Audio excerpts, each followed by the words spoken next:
പറയും നമ്മളത് നോക്കണ്ട, നമ്മളാണല്ലോ നമ്മളെ ലൈഫ് ജീവിക്കേണ്ടത്, ഓല് നമുക്കൊന്നും തരുമൊന്നുമില്ലല്ലോ. സോ ഇത് കേൾക്കുമ്പോ തന്നെ ഓക്കെ ബൈ.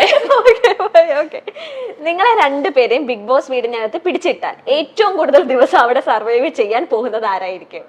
പിടിച്ചിട്ടോലോ ഞാനായിരിക്കും. നൂറായിരിക്കും. അതെന്തുകൊണ്ട് ഇത്ര കോൺഫിഡൻസ് ആയിട്ട് പറയാൻ കാരണം? ഒറ്റക്ക് ആരായിരിക്കും സർവൈവ് ചെയ്യാന്നല്ലേ? നിങ്ങൾ രണ്ടുപേരിൽ ഏറ്റവും ആദ്യം ഔട്ടായി വരുന്നതും കുറച്ചുകൂടെ നിക്കും. ഞാൻ നിൽക്കും. ഇവളെ സംസാരം കൊണ്ട് ഇവളെ ഔട്ടാക്കാൻ മതി. തെറി വിളിച്ചിട്ട് ആൾക്കാരെ ഇവക്ക് അങ്ങനൊന്നും പറ്റൂല. ആരെങ്കിലും എന്തെങ്കിലും ഇങ്ങോട്ട് ഇപ്പൊ കുറ്റാവട്ടെ എന്തെങ്കിലും നമ്മളെ പറ്റി ബാഡൊക്കെ ആയിട്ട് എന്തെങ്കിലുമൊക്കെ വന്നാല് അത് എന്താന്ന് മനസ്സിലാക്കിയൊന്നും കൂടി ഇല്ല, അപ്പം തന്നെ കയറി ഞാന് റിയാക്ട് ചെയ്യും. യുനോ അത് അതിന് അവകാശമൊന്നുമില്ല, അപ്പൊ റിയാക്ട് ചെയ്യും. അതാണ്. നൂറൊക്കെ അങ്ങനെ പ്രശ്നം കുറച്ച് കാമായിട്ടാണ്. കാമായിട്ടേ അവള് ചാടിക്ക് എന്നെയും പുറത്താക്കാൻ മതി. ചാറിനാന്ന് ആർക്കും മനസ്സിലാവാതെ അല്ലെ ചാടിക്കയറും. ഓക്കെ. പുറത്തൊരു ഫംഗ്ഷന് പോയാൽ ഏറ്റവും കൂടുതൽ ബ്യൂട്ടി കോൺഷ്യസ് ആകുന്നത് നിങ്ങളിൽ ആരായിരിക്കും? പിടിച്ചോ ആണ്. അത് ഞാനൊരു ഷോർട്സ് കണ്ടു. ഒരു ഇന്റർവ്യൂവിന് പോകാൻ വേണ്ടി വെളുപ്പിന് 5 മണിക്കൊക്കെ, അല്ലെങ്കിൽ നിങ്ങൾ 12 മണിക്കല്ലേ? മേക്കപ്പ് ഇടാൻ പോകണം. അത് മേക്കപ്പ് ഇടാൻ വേണ്ടി 5 മണിണ്ടല്ലോ ഹെയർ ഒക്കെ സെറ്റ് ചെയ്തിരിക്കുകയാണ്. എന്നോട് പറഞ്ഞു മുടി ഇങ്ങനെ ഒന്ന് താത്തി വെച്ചിരുന്നേ. അത് ഇടയ്ക്ക് ഇങ്ങനെ മുടി ഇങ്ങനെ താത്തി വെച്ച ഞാൻ ഓർത്ത് ഇവിടെ എന്തെങ്കിലും ഇരിക്കുന്നുണ്ട്. മൂന്നാമത്തെ വട്ടായി ഇതിങ്ങനെ മുടി.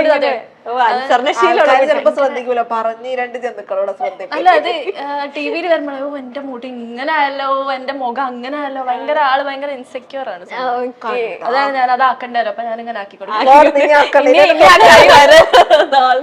അത് ഞാൻ ഒരു ഇന്റർവ്യൂല് നിങ്ങളുടെ ഒരു റൊട്ടീൻ നിങ്ങൾ തന്നെ പറയുന്നുണ്ട്, അല്ലെങ്കിൽ ഞങ്ങൾ 12 മണിക്ക് എണീക്കുള്ളൂ അങ്ങനെ എന്നെ ഇത് കാണുന്നുള്ളൂ. പിന്നെ മേക്കപ്പ് ഇടാൻ വേണ്ടി 5 മണിക്ക് കാരണം ഇവക്ക് ഭയങ്കര ടൈം എടുക്കും, കുറെ ടൈം എടുക്കും. നാച്ചുറൽ ബ്യൂട്ടി ആയതുകൊണ്ട് മേക്കപ്പിന്റെ ആവശ്യം. ഇത് ലെൻസ് അല്ലല്ലോ? ലെൻസ് ആണ്. ലെൻസ് അല്ലേ? ഞാൻ ചെറുതായിട്ടൊന്ന് വിചാരിച്ചു ഒറിജിനൽ ആയിരിക്കുന്നൊക്കെ. പറഞ്ഞ കാര്യം തന്നെ വീണ്ടും വീണ്ടും പറഞ്ഞ് പാർട്ട്ണറിനെ കൺവിൻസ് ചെയ്യാൻ കിടന്ന് ശ്രമിക്കുന്നത് ആര്? ഞാനായിരിക്കും. ഞാനാട്ടോ റിപ്പീറ്റ് അടിക്കുന്ന. ഞാനും ഉണ്ട് കേട്ടോ അങ്ങനെ. എനിക്കത് ഞാൻ വിചാരിച്ച പിന്നെ പറഞ്ഞ് വെറുപ്പിക്കാണ് ഓപ്പോസിറ്റ്. എന്തിനാ ദേഷ്യം മനസ്സിലാവണ്ടേ? അത് മനസ്സിലാക്കാൻ വേണ്ടിയല്ലേ ഞങ്ങൾ വീണ്ടും ആദ്യമായിട്ടാണ്. ഓക്കെ. നൂറാണ്. രണ്ടുപേരും ഇവളായിരിക്കും കൂടുതൽ ഇങ്ങനെ പറഞ്ഞോണ്ടിരിക്കും, ഞാൻ ഇങ്ങനെയാണ് ഉദ്ദേശിച്ചത് അങ്ങനെയാണ്. അത് ഞാൻ പറയും. അതിപ്പോ ചിലപ്പോ മനസ്സിലായാലും എനിക്കൊരു ഇതാ, ഞാൻ പറയണം. എനിക്ക് കുറച്ച് വോക്കലി വേണ്ട ഒരു സാധന. ഞാൻ പറഞ്ഞു, എനിക്ക് ചിലപ്പോ ഇവളുടെ കാര്യങ്ങൾ ഓരോന്ന് അറിയായിരിക്കും, പക്ഷെ ആളുടെ ഒരു ശീലമാണ്. അപ്പൊ നൂറ എങ്ങനെയായിരിക്കും റിയാക്ട് ചെയ്യുന്നത്? സാധനം പിന്നെയും പറയുന്നു, ഇനിയിപ്പൊ കേക്കണ്ടേ? കേക്കൂട്ടാ. ഇത് ഞാൻ തലക്കെട്ടടിച്ച് വേണ്ടി വരും. ഒരു ഇന്റർവ്യൂവിന് വിളിച്ചാൽ ഡേറ്റ് ഫിക്സ് ചെയ്യാൻ ഏറ്റവും കൂടുതൽ ഡിലേ വരുത്തുന്നത് ആരുടെ ഭാഗത്ത് നിന്നാകും? ഇവിടുന്ന് പൊക്കിക്കൂടായിരുന്നോ? ഇല്ല, അവളെ ഞാൻ പറയത്തുള്ളൂ. ഇല്ല, അതൊന്നാമത് നമ്മള് രണ്ടുപേരും ഷിഫ്റ്റും ഓഫൊക്കെ വേറെ വരും. അപ്പൊ എനിക്ക് ഒരിത്തിരി സമാധാനത്തിൽ ഇരുന്നിട്ട് ഡേറ്റ് നോക്കണം. ഞാൻ എന്റെ അടുത്തൊന്നും ഡിലേ വരില്ല, ഞാൻ പറയുന്നില്ല. പക്ഷെ ഷിഫ്റ്റിന്റെ അതൊക്കെ വരുന്നുണ്ട്. ഓക്കെ. നിങ്ങൾ സമാധാനം മനസ്സിലായി. അതാരിട്ട ക്വസ്റ്റ്യൻ ആണെന്ന് എനിക്ക് മനസ്സിലായിട്ടുണ്ട്. അതെ അതെ. നിങ്ങൾക്കിടയിൽ ഏറ്റവും കൂടുതൽ മിസ്സിംഗ് ഫീലിങ്സ് വരുന്നത് ആർക്കാണ്? മിസ്സിംഗ് ഫീലിങ്സ് എങ്ങനെ? ഇപ്പൊ ഷിഫ്റ്റ് നിങ്ങൾ എപ്പോഴെങ്കിലും ഇപ്പൊ ഇൻ കേസ് ഒന്ന് ഇമാജിൻ ചെയ്യാൻ, നിങ്ങളൊന്ന് പുറത്തു പോയി, ജസ്റ്റ് പുറത്തു പോയിട്ട് നിങ്ങൾ ഒരാൾ ഒറ്റയ്ക്കായിരിക്കും വീട്ടില്. അപ്പൊ പെട്ടെന്ന് ഒരു മിസ്സിംഗ്, ഇത്രയും നിങ്ങൾ 24/7 ഒരുമിച്ചാണ്. അപ്പൊ പെട്ടെന്ന് എന്തോ ഒരു ആവശ്യത്തിന് ഒരാൾക്ക് വേണ്ടി മാത്രം പോയാൽ മതി. എനിക്കും വരലുണ്ട്. അത് നമ്മള് രണ്ടുപേരും വരും. അത് ഒരു ടൈം വേറെ പ്രൊജക്ട് ഒക്കെ വേറെ ആയിരുന്നു. അപ്പൊ ആ ടൈമിൽ ഇവർക്ക് കുറച്ച് അധികം time out of shift work ചെയ്യേണ്ടി വന്നിട്ടുണ്ട്. അപ്പൊ അങ്ങനെ വരെ ഞാൻ പറയുന്നത് ശരിയല്ല, ടൈം കിട്ടുന്നില്ല, അപ്പൊ അതൊന്ന് മാനേജ് ചെയ്യാൻ പറഞ്ഞു. അപ്പൊ എനിക്ക് അന്ന് അപ്പോൾ അത് മാനേജ് ചെയ്ത് പിന്നീട് എനിക്ക് എന്റെ പ്രൊജക്ട് പറഞ്ഞു, എനിക്കും കുറച്ച് വർക്ക് കൂടി. അങ്ങനെ ഇവിടെ എന്നോട് പറഞ്ഞു. അപ്പൊ അത് രണ്ടുപേർക്കും വരലുണ്ട്. ഓക്കേ. നിങ്ങളിൽ ഏറ്റവും കൂടുതൽ പൊസസീവ്നെസ് ആർക്കാണോ ഉള്ളത്? ഓൾറെഡി രണ്ടുപേർക്കും മുന്നല്ലേ, ഇപ്പില്ലേ? ഇപ്പോഴും കുറച്ചൊക്കെ ഭയങ്കര ഇതിലില്ല. ഈ പൊസസീവ്നെസ് ഇങ്ങനെ എക്സ്പ്രസ് ചെയ്യണം എന്ന് ആഗ്രഹിക്കുന്ന ആളാണോ നോറ? പാർട്ട്ണറിന്റെ ഇല്ലേ? എനിക്ക് അങ്ങനൊന്നുമില്ല. എനിക്ക് കുറച്ച് ഫ്രീഡം ഇപ്പൊ ഓക്കാണെങ്കിൽ ഞാൻ അങ്ങനെ പൊസസീവ്നെസ് ഒന്നുമില്ല. ഇവള് മുന്നേ തൊട്ട് അങ്ങനെ വലിയ പൊസസീവ്നെസ് ഒന്നും ഇല്ല. കുറച്ച്. ആഗ്രഹിച്ചായിരുന്നോ നൂറയ്ക്ക് കുറച്ച് പൊസസീവ്നെസ് എന്നോട് ആകാന്ന് അങ്ങനെ എപ്പോഴെങ്കിലും തോന്നിയിട്ടുണ്ടോ? ഞാൻ അങ്ങോട്ട് പൊസസീവ്നെസ് ഇട്ടിട്ട് എനിക്കത് ആലോചിക്കാനുള്ള നേരം കിട്ടിയിട്ടില്ല. സത്യം. ഞാൻ പണ്ട് ഞാൻ പറഞ്ഞു എനിക്ക് ടോക്സിക് ആണെന്ന് ഞാൻ തോന്നിയിട്ടുണ്ട് എന്ന് പറയാം. ഞാൻ പണ്ട് ഇപ്പോഴല്ല കേട്ടോ, അത്ര പൊസസീവ്നെസ് കുറച്ച് കൂടുതലായിരുന്നു. എനിക്കൊരു ഡൗട്ട് ഉണ്ടായിരുന്നു. ഇപ്പോഴാണ് ഡൗട്ട് വരുന്നത്, ഇല്ല അങ്ങനെ. Okay okay. നിങ്ങളിലെ ആരാണ് ഏറ്റവും കൂടുതൽ റൊമാൻറ്റിക്? Romantic depends. Depends ആണ് രണ്ടാളും. നമ്മുടെ മൂഡ് അനുസരിച്ചിരിക്കുമല്ലോ.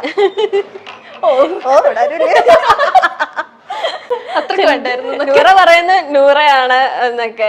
രണ്ടുപേരും ഡിപ്പെൻഡ് ചെയ്തിരിക്കും. ഇങ്ങനെ എന്താ കാവ്യാത്മികമായി ഇങ്ങനെ ആർട്ടിഫിഷ്യൽ ആക്കി അങ്ങനെ കൊളമാക്കി ചെല്ലുന്ന ആർട്ടിഫിഷ്യലാ. അതായത് കൊളാക്കി നമ്മൾ ഓവറാക്കി ഇങ്ങനെ കൊളാക്കുമല്ലോ.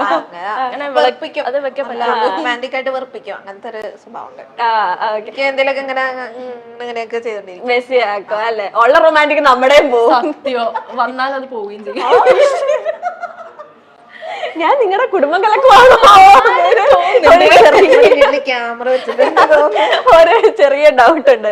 ഏറ്റവും കൂടുതൽ വൃത്തിയുള്ളത് ആർക്കാണ്? എനിക്ക് തന്നെ. അയ്യോ ഞാനല്ല, അവളാ. യോഗ്യതയാണത്. ഞാൻ അവളാ വിചാരിച്ചതാ. ബെസ്റ്റ് കുക്ക് ആരാണ്? എല്ലാം നൂറയാണ്. വയ്യാണ്ടാവും പണിഷ്മെന്റ് കിട്ടുമ്പോ. Best fashion stylist? ഷോ എല്ലാം നൂറയാണല്ലോ. എന്നെ പറ്റി നിങ്ങൾക്കൊന്നും അറിയണ്ട. അല്ല ചോദിക്കുന്ന ഉത്തരവൊക്കെ ഇതൊക്കെ ഇപ്പൊ എന്റെ അടുത്തത് ഞാൻ തന്നെ ഇറക്കുന്ന ആട്ടോ. കുറച്ചൊക്കെ ഇവിടെ തീർച്ചയായിരുന്നു. ശരി. ഇപ്പൊ ഞാൻ പെട്ടെന്ന് തന്നെ മൈൻഡിലേക്ക് വരുന്ന കാര്യമാണ് ഏറ്റവും കൂടുതൽ ലൈക്ക് കലാപരമായിട്ടുള്ള കഴിവ് ആർക്കാണോ? കലാപരം എന്താണ്? ലൈക്ക് പാട്ട് പാടാൻ, ഡാൻസ് പടം എനിക്ക് അതൊക്കെ ഉണ്ടല്ലോ. നല്ലോണം വരക്കുമായിരുന്നു. ഇപ്പൊ വരക്കാത്തതാ. ഓക്കെ. ടൈം കിട്ടുന്നില്ല. ഇങ്ങനെ നമ്മുടെ ലൈക്ക് ആദിലേനൊക്കെ വരച്ചിട്ടുണ്ടോ? അങ്ങനെ ഞാൻ വരയ്ക്കാറില്ല. അതല്ല ആദ്യം വരച്ച് പഠിക്കേണ്ടത്. കെന്നേനെ വരച്ചിട്ടുണ്ടല്ലേ? ചിമ്പാൻസിനെ വരച്ചിട്ടില്ലേ? ഉണ്ടായിരുന്നു കെന്നേനെ വരച്ചിരുന്നു. മനസ്സിലായി. ആരും കെന്നാതെ ഞാൻ കേട്ടില്ല. നിന്നെ ഞാൻ വരച്ചിട്ടുണ്ടല്ലോ. അതാ ഞാൻ സപ്പോർട്ട് ചെയ്യുന്നത്. ഓക്കെ. ഇനി എന്ത് ക്വസ്റ്റ്യൻ ചോദിക്കണം? എനിക്ക് ഒരു ക്വസ്റ്റ്യനും കൂടെ നിങ്ങളോട് ചോദിക്കണം എന്ന് തോന്നുന്നു. അടിയിട്ട് അതാണ് ചോദിച്ചോ? അങ്ങനെയല്ല. തൽക്കാലം വിട്ടു. ചോദിച്ചോ. ഇനി 6-7 ക്വസ്റ്റ്യൻ ഇപ്പൊ ഓട്ടോമാറ്റിക് മനസ്സിൽ തോന്നി. ഇപ്പൊ സ്റ്റോപ്പ് ആയി പോയി. എന്ത് ചോദിക്കണം? ഇവിടത്തെ ക്വസ്റ്റ്യൻ കഴിഞ്ഞായിരുന്നു. ഞാൻ കയ്യിൽ നിന്ന് കുറച്ചൊക്കെ ക്വസ്റ്റ്യൻസ് ഇട്ടായിരുന്നു. ഓക്കെ. അല്ല നിങ്ങൾക്ക് ഇപ്പൊ ഒന്നിക്കാൻ പറ്റില്ലെങ്കിൽ നമുക്ക് സൂയിസൈഡ് ചെയ്യാം അങ്ങനത്തെ ഒരു പോയിന്റിലേക്ക് നിങ്ങൾ എത്തിയിരുന്നോ? എന്ത് തന്നെ ആരെങ്കിലും കൊല്ലാൻ വന്നാലും അത് നല്ലോണം എന്തെങ്കിലും കാണിച്ച് നമ്മളത് ഇതാക്കിയിട്ട് നമുക്ക് ഒരുമിക്കണം എന്ന് ഞങ്ങൾ സംസാരിച്ചിട്ടുള്ളൂ. സൂയിസൈഡ് അങ്ങനെ ഒന്നുമില്ല. ഇല്ല.